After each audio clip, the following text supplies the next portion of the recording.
Él baña la tierra de 6 continentes, respira ese camino que acerca a la gente, luna transparente.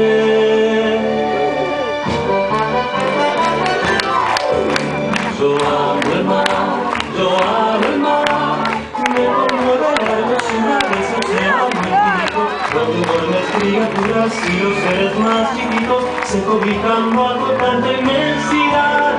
Yo amo el mar, yo amo el mar, amo ese sol tan brillante que aparece en un instante, me incendia de luz las olas y las noches con estrellas, siempre mensajeras de la eternidad. El mar es nuestro amigo, nos cuenta al oído leyendas, historias de tiempos remotos, nos pide que todos cuidemos sus aguas y a las criaturas que en ellas habitan, Él nos necesita.